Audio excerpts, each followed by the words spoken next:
Hey guys, and welcome back to my channel. So I am filming videos back to back today, so I'm hoping this goes up after my review of The Only One Left, but it might not, but hopefully it does. However, as you can see by the title, I am finally doing another book haul. I've kind of strayed away from doing book hauls recently just because I've been trying to kind of control how many books I buy within a certain time period and making sure that I'm reading them, but I haven't had like enough accumulated to do a full book haul without including overlaps from my Twisted Retreats or my Unplugged or my Nightworms book box. But now, because publishers actually sent me some books, I have quite a few books to talk about.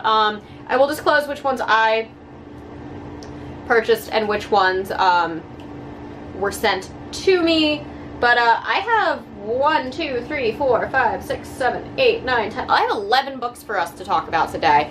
And I'm really excited about them. So let's dive into this book haul. So first up, I finally did it. I got Don't Fear the Reaper by Stephen Graham Jones. I was hesitant to buy this book. This was on my most anticipated list. However, I was hesitant to buy it. I adored My Heart is a Chainsaw. My Heart is a Chainsaw blew me away, and I was very excited, but also very hesitant when I found out that Stephen Graham Jones was releasing a sequel. And that is because every other book that I have ever read from Stephen Graham Jones, apart from My Heart is a Chainsaw, I have not enjoyed. So I was really worried that I would get excited about the sequel, and I'm usually not into like series, and I know this is going to be a trilogy, and then just be like, oh no, I don't like it because it feels like every other Stephen Graham Jones book that I don't like. So I've been hesitant to buy it because I don't want to be disappointed. But he did recently go to the Strand and sign copies, so I did pick up a signed copy, and mine has a little chainsaw in it, which is real cute. But yes, I'm going to read the inside flap for y'all, but just do me a favor and take note that this could have spoilers to My Heart is a Chainsaw. So it says, 4 years after her tumultuous senior year, Jade Daniels is released from prison right before Christmas, when her conviction is overturned.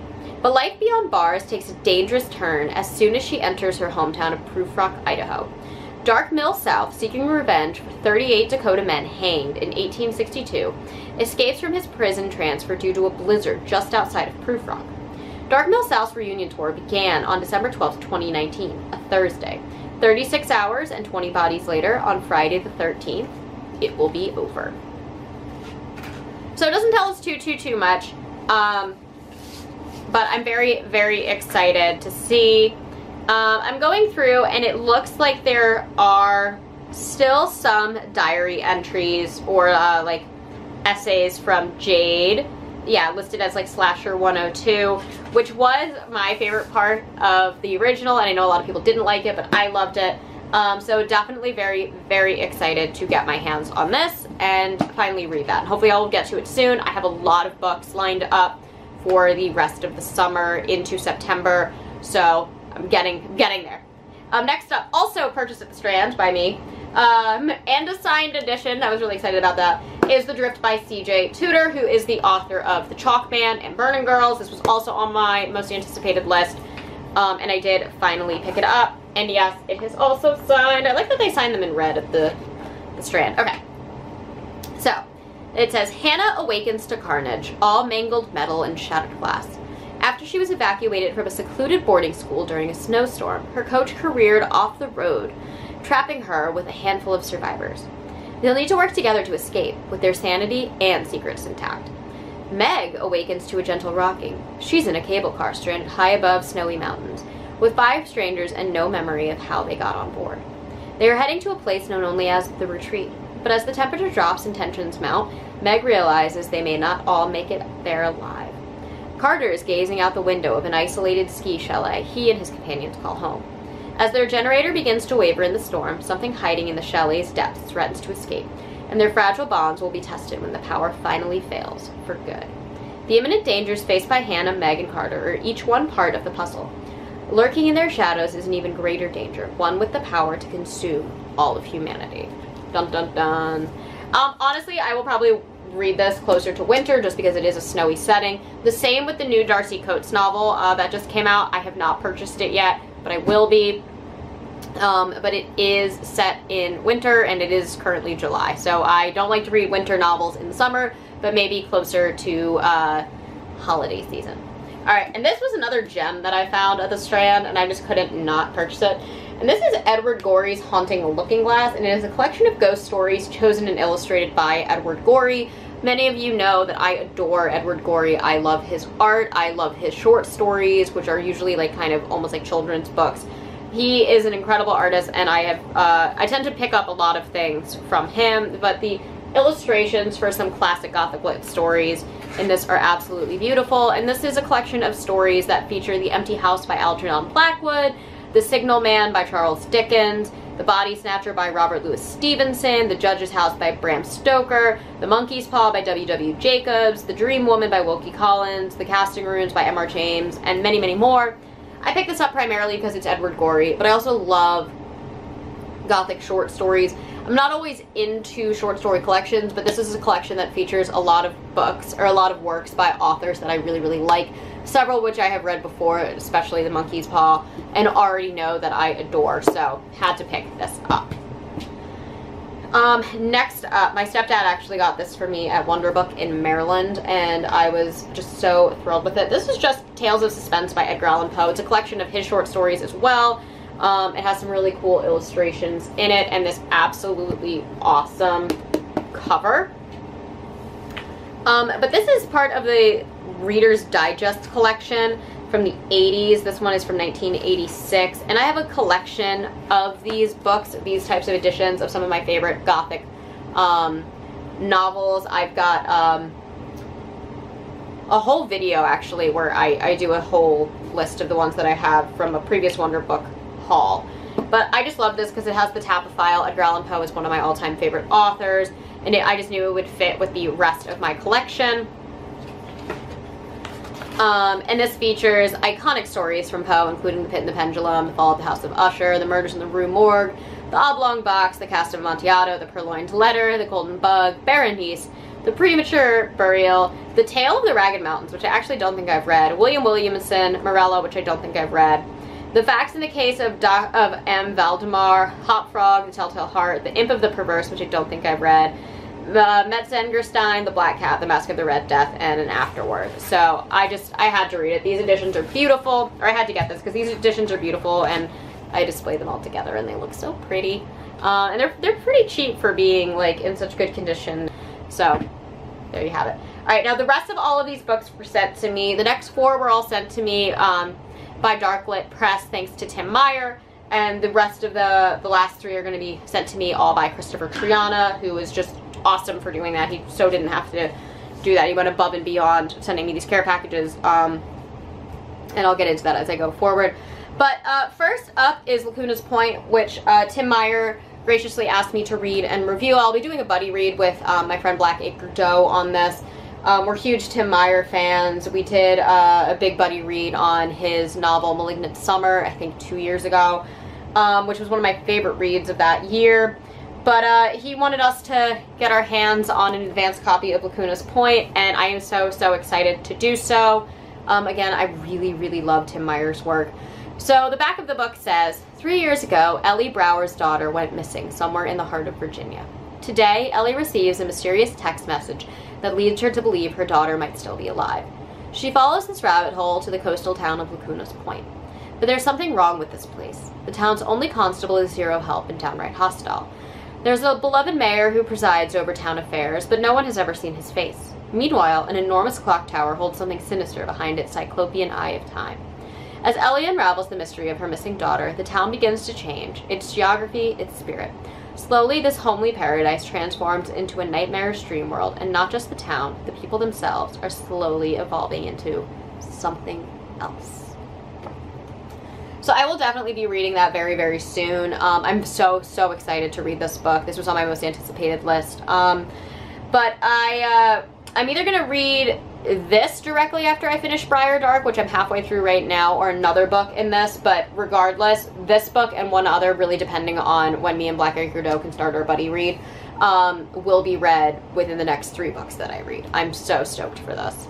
And then I didn't know this because Tim Meyer orchestrated having Darklit Press send me that, but Darklit Press was kind enough to actually send me 3 other novels in the mail as well, which was awesome. Thank you so much. I have not read anything from Darklit Press that I know of. That could be totally wrong. I could have read something from them and just not realized it. But they did send me these 3 books, and it actually took me a hot second to figure out who sent them to me. Just because it like came in like this like weird like marked package, and I was like, most people don't have like access to my actual name and actual address. But I figured it out, and so I'm very, very excited, but I actually haven't read anything about any of these books, or do I know anything about the authors, so we're going to be reading what these stories are about together. But the first one is Our Own Unique Affliction by Scott J. Moses, and it has a little blurb from Eric LaRocca, which says, an exquisitely written meditation on grief, family, and trauma, told with such empathy and care. I feel broken after reading this book, and I applaud Scott for obliterating my soul with such grace and tenderness. High praise. And so the back of the novel says, Our Own Unique Affliction is the story of Alice Ann, a dejected immortal who longs for life in the sun, navigating guilt, loss, family, meaning, murder, and all that comes with the curse of living forever. An existential bleak quiet until it's not, hallucination on duality, rife with fangs, empathy, blood, and grief. Okay, interesting. So there's also a little blurb on the back from Haley Piper, who is the author of Queen of Teeth. I have not read that. It says, Moses tenders a vampire's origin and fate in the skin of a mood-soaked tragedy embraced by bloody nights and unyielding regrets. Fans of Paul Tremblay's The Paulbearers Club should sink their fangs in before sunrise. Ooh, okay, so I was not a fan of The Paulbearers Club, but I should have guessed from the cover. This is a vampire book. It's very short. It's only about 105 pages, so I will definitely be giving this a read. Very, very interesting. Okay, and then the next one that we have is Suffer the Darkness by Yolanda Stefestos? I don't know how to say that, I'm very sorry. And there is a blurb on this one that says, this powerful tale will haunt your dreams and never let you go, by Gwendolyn Keist, who is the Bram Stoker award-winning author of The Rust Maidens and Reluctant Immortals. I don't know those authors. But it says, Kay Roscoe's daughter went missing in the woods 16 months ago, but when she returned, she's not the same person. She hardly speaks, doesn't eat, responds with extreme violence, and things get worse when she's released from the hospital. There's definitely something very different about Molly, and her reappearance is making strange things happen to everyone around her. Oh, Laurel Hightower has a blurb on the back, who wrote Below, which I really, really enjoyed. It says, in the brief space of this fast-paced novella, Yolanda Stefestos manages to sweep her readers through heartache and the supernatural, stomach-turning body horror, haunting imagery, and an epic ending I didn't see coming. Alright. And then this book is also really, really short. It's only about 122 pages as well. Really like this cover. It's really interesting with like the floating girl and then the man in the cabin, if you guys can see that. So very, very cool. And then we have a much larger book. And this is The Devil's Pocketbook by Ross Jeffrey. The cover's really interesting. I'm not quite sure what it is, but it's this kind of like horned figure face with like a cabin with a light on in the back. And it has a blurb from Josh Mallerman. So I don't usually read the blurbs, but since I'm so unfamiliar with these authors and these novels, I feel like that might help you guys. So it says, you will grieve the grief in the, you will grieve the grief, okay. You will grieve the grief in the Devil's Pocketbook. You will bear the hope. You will discover too cruel wonder in a pod in a rocky bay, even as you think, get away. Ross Jeffrey is the 2 things you long for most in an author of horror. First, he's fearless. Second, he's giving you, the reader, all that fear instead. Okay. So this says, Eric and Laura are in mourning for their daughter, who was born incompatible with life. To get away from their suffocating grief and their ever-present shadow, their daughter has cast in their lives since passing, and desperately trying to recover their increasingly rocky relationship, they take a trip to the seaside town of Paulbearer in Cornwall. Ooh, my mom loves Cornwall. But no sooner have they arrived than they realize their grief cannot be so easily eluded. Drawn to the waters, Eric and Laura discover a large Devil's Pocketbook, and inside the miracle child they could never have, Skyla.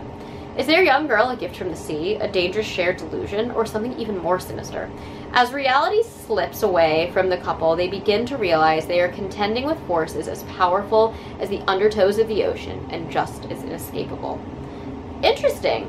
And this is from the this is from the Bram Stoker Award-nominated author of Tome, which I have not read of. But this actually reminds me a lot of the premise, sort of The Har, by David Sodengern. Is that his name? I think that's the name. Which I received in an abominable box a while back. Yes, The Har by David Sodergren. Interesting. So I actually am really interested in all of these premises, and I will definitely be giving these a read sometime. Very, very cool. This one really speaks to me the most. I'm actually not going to lie. This is really, really interesting. And I kind of love that it's set in, like, Cornwall, like, in an isolated kind of area. Not that Cornwall's isolated, but just that they'll be kind of alone on vacation. Okay, and so the next 3 books that I have for you were all sent to me by Kristopher Triana. It's in a whole care package, 2 actually.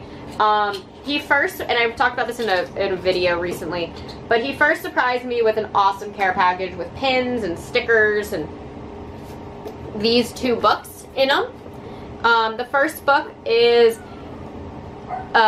Boogeyman, which I know nothing about. I've actually not heard of this book from Triana before, but he did sign it to me and I'm very excited about it. So I'm going to read the back of this book for y'all very quickly. So it says, as Nicky Hector, the unstoppable slasher from the lunatic horror movie franchise, Jonathan Zane reached levels of fame once unimaginable to a young actor. On top of the headlining 15 films, he has appeared on MTV, had his own 976 number, and became one of the most recognizable faces of the 1980s. But that was 30 years ago. Now it's 2010, and Zane is a has-been celebrity making his living signing autographs at fan conventions, a relic of the bygone slasher movie boom. He's broke, separated from his wife and children, lives in a crummy apartment, and hasn't landed a role in years. When he learns the studio is remaking Lunatic, he thinks it's his chance for a comeback. But Red Max Studios isn't interested in resurrecting Zane's fame. They want the reboot to have a new face, to escape the campiness that plagues the latter films in the Lunatic series. For the studio, this is a brand new start. For Jonathan Zane, it's the last straw. In discovering the remake is being filmed at the same rafting center as the original, and his former Final Girl co-star Lola Lang is involved, Zane begins a descent into insanity. He slips into his old costume, sharpens his meat cleaver, and brings the Nicky Hector character back from the dead for one last bloodbath. That sounds frickin' awesome. I adore Kristopher Triana's writing. I know I've said this before. If you were unfamiliar with him, he wrote Gone to See the Riverman, which is like one of my favorite novels ever, I think, at this point. I just keep praising it. I love it so much. But this sounds so fun, especially because I really like Kane Hodder and reading about Kane Hodder's career, who is the primary Jason. And then obviously you have Robert Englund, who is known for playing Freddy Krueger. So they are very iconic people. I forget the name of the author, but the current actor playing Art the Clown really is so iconic now for his depiction and his interpretation of Art the Clown. So when you have characters who really play up slasher icons, I think it's really, really important, and I think this is a really interesting take on it, especially nowadays that so many people have been going back to the original actors to play those characters. I know that with Chucky they did cast Mark Hamill for the latest remake, but I know that for the Chucky series, like the TV show, they went back to using Brad Dourif, which is awesome. He is phenomenal. So I really love the concept of this. This is really, really fun. And then he also sent me Full Brutal, which I have been told is just absolutely fantastic. And I am very, very excited. It is a Splatterpunk award-winning novel, and Kristopher Triana does lean more on the extreme side of horror, but I haven't read anything from him that I have felt was too extreme for me, and I continue to want to read his stuff. So this one I think might be testing the boundaries, but let's read about it and see. So this says, Kim White is a very popular cheerleader. She's pretty, healthy, and comes from a well-off family. She's everything a girl of 16 is supposed to want, and she's sick to death of it. In search of something to pull her out of her suicidal thoughts, she begrudgingly decides to lose her virginity. Having heard it's a life-changing event. But Kim doesn't want to do it the same way her peers do. She seduces one of her teachers, hoping to ruin his life just for the fun of it. This starts Kim on a runaway train of sadism, and she makes every effort to destroy the lives of those around her. But soon, simple backstabbing is not enough to keep her excited, and she nosedives into sabotage, violence, and even murder. When Kim finds out she's pregnant with her teacher's child, a new madness overtakes her, and she realizes there's only one thing that will satisfy her baby's hunger.